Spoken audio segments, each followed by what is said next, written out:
Times में आपका स्वागत है। मैं हूं आपके साथ मुनव्वर आलम। 5 राज्यों के चुनावी रिजल्ट आने के बाद ये पता चल चुका है कि बीजेपी की कई वजीरों की कश्तियां डूब चुकी हैं, बीजेपी का कमल मुरझा गया है और कांग्रेस का हाथ ऊपर उठ चुका है।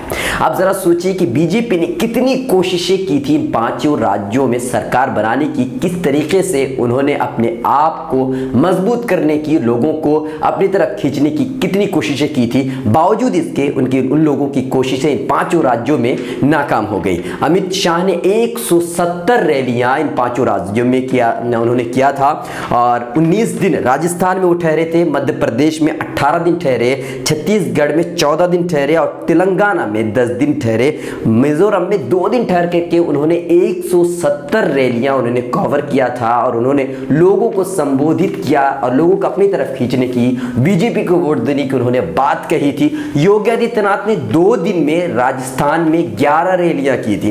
यही नहीं बल्कि तेलंगाना में वो गए और वहां भी कई रैलियां उन्होंने की। पूरी उम्मीद थी कि तेलंगाना में वो जीत जाएंगे। आइए तेलंगाना में योगी आदित्यनाथ ने क्या कुछ कहा था, पहले हम आपको एक वीडियो दिखाते हैं, इसमें आप जरा देखिए।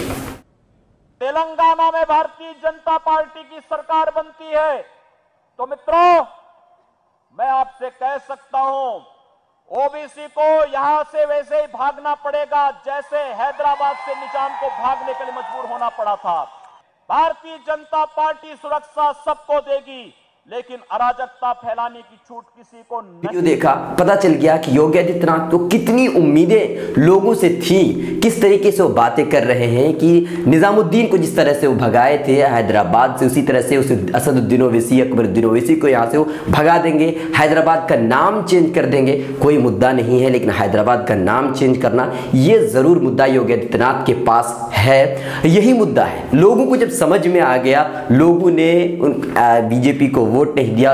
योगी आदित्यनाथ के कहने के बावजूद सिर्फ 1 सीट बीजेपी को तेलंगाना में हासिल हुई है। लेकिन कितनी उम्मीद और कितना भरोसा, कॉन्फिडेंस योगी आदित्यनाथ को था, एक और वीडियो आप देखिए, पता चल जाएगा कि योगी आदित्यनाथ को कितना कॉन्फिडेंस अपने ऊपर था कि हम अगर रैली करते हैं, कहीं जाते हैं तो लोग जरूर वोट देंगे। देखिए। लेकिन आप कोई और सीट बताइए जहां से आप चुनाव जीत सकते हैं, गोरखपुर से निकलकर कहीं भी, उत्तर प्रदेश, पूरे देश के अंदर कहीं भी आप कहें तो हैदराबाद से चुनाव लड़के जीत सकता हूं। देखा आपने, पता चल गया कि जो योगी आदित्यनाथ कह रहे हैं और कॉन्फिडेंस है, यो कॉन्फिडेंस नहीं, ओवर कॉन्फिडेंस कह सकते हैं। कितनी कॉन्फिडेंस के साथ वो कह रहे हैं कि जहां भी जाएंगे, हैदराबाद ही क्यों ना जाएं, वो जीत करके दिखा सकते हैं। लेकिन तेलंगाना में सिर्फ और सिर्फ 1 सीट उन्हें हासिल हुई है। चुनावी रिजल्ट के बाद कई दिलचस्प मामले और कई दिलचस्प वाकये देखने को मिले हैं। बीजेपी सरकार और बीजेपी ने पूरी एड़ी चोटी का जोर लगा दिया था कि इन 5 राज्यों को अपने हाथों में ले लिया जाए, जीत फिर से वहां पर हो जाए। मध्य प्रदेश, राजस्थान में अपनी सरकार बनाने की पूरी कोशिश बीजेपी ने की थी। बावजूद इसके रिजल्ट आपके सामने है। हम आपको बता दें कि एक दिलचस्प वाकया यह भी है कि राजस्थान में ओटाराम दिवासी, हिंदुस्तान का पहला गाय मंत्री, वो भी अपने आप को शिकस्त से बचा नहीं सके। उनकी भी कश्ती, उनकी भी नाव डूब गई, साहिल समंदर तक वो पहुंच नहीं पाए। एक आजाद उम्मीदवार, एक आजाद कैंडिडेट 10,000 वोटों से 10,000 वोटों से ओटाराम दिवासी को शिकस्त दे दिया है। 2013 में जब राजस्थान में चुनाव हो रहे थे, असेंबली इंतखाबात हो रहे थे, उस वक्त बीजेपी ने अपने घोषणा पत्र में यह कहा था कि अगर उनकी सरकार 2013 में बन जाती है तो सरकार बनाने के बाद अलग से मिनिस्ट्री गाय के लिए बनाएंगे। वो वसुंधरा राजे की सरकार बनती है और गाय की अलग से मिनिस्ट्री बना दी जाती है और गाय इस मिनिस्ट्री की, इस वजारत की जिम्मेदारी ओटाराम दिवासी को सौंप दिया जाता। ओटाराम दिवासी इस जोश में आकर के गाय टैक्स नाम से टैक्स वसूल करने लग जाते हैं, पूरी कोशिश करते हैं। बावजूद इसके अब भी राजस्थान में गाय की हालत बद से बदतर है। अब देख सकते हैं जाके, जरा सोचिए कि एक गाय मंत्री, हिंदुस्तान का पहला गाय मंत्री, पूरे हिंदुस्तान में, पूरे राज्यों में सिर्फ एक ही गाय मंत्री ओटाराम दिवासी थे। पहली मिनिस्ट्री बनाई गई थी।